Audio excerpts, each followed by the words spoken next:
Za Swamija Bir Krišna, ki je odgovoren za skupnost za zavest Krišne v Sloveniji, je čas zelo dragocen. Ob vstopu v leto 2019 smo se z njim pogovarjali o dojemanju časa v vedski tradiciji. Na Zahodu razumemo čas linearno, medtem ko ga razume vedska tradicija ciklično. Well, in the West we generally think in a linear fashion. Linear means beginning, middle, and end. And the Eastern conception, or the Vedic conception, is that time is circular. And that's what we perceive in nature, too. For example, right now we're going through winter, and after winter there's spring, and after there's spring there's summer, and after the summer there's fall, and after there's fall there's winter again. Around and around and around you go. So that's the Vedic conception, and that's life, too. You know, right now we're in this body, and at the end of this lifetime we leave this body and we take another body.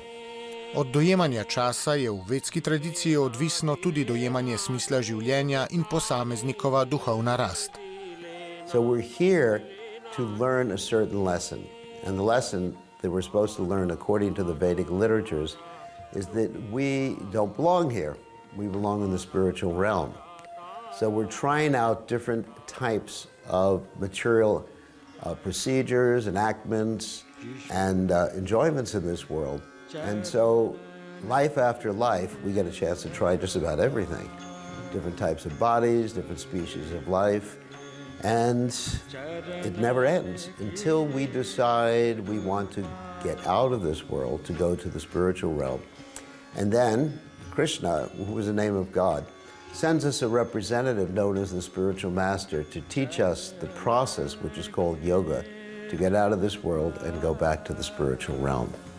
Ta postopek je odvisen od posameznikovih želja in lahko traja različno dolgo. It can take billions and trillions and quadrillions of lifetimes. It depends on us. It can take one lifetime, it can take 10 minutes. It depends on one's sincerity and focus in spiritual life, focus in yoga. It depends on what sort of desires we have. Let us say I really enjoy swimming a lot. Okay, so in this lifetime I may go to the Olympics and be the breaststroke champion or something like that. And next lifetime I may become a fish.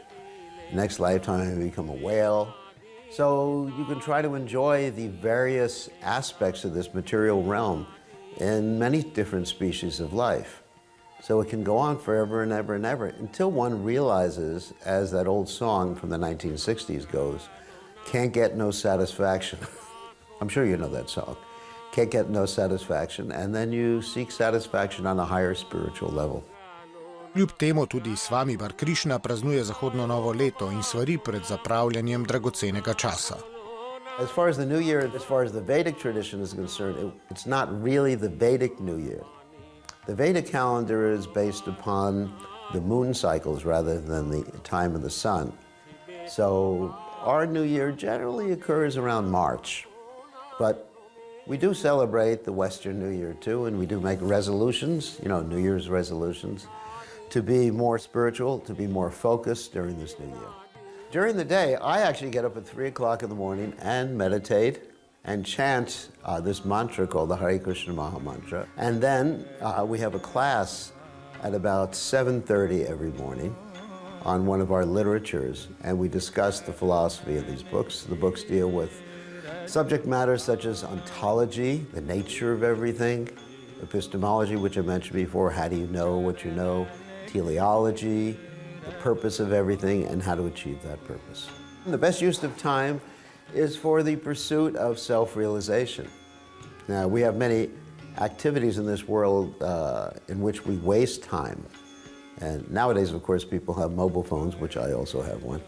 And people spend all their time playing games, connecting with each other on the mobile phone, when they'd be better off utilizing their time for the purpose of human life, which is self-realization.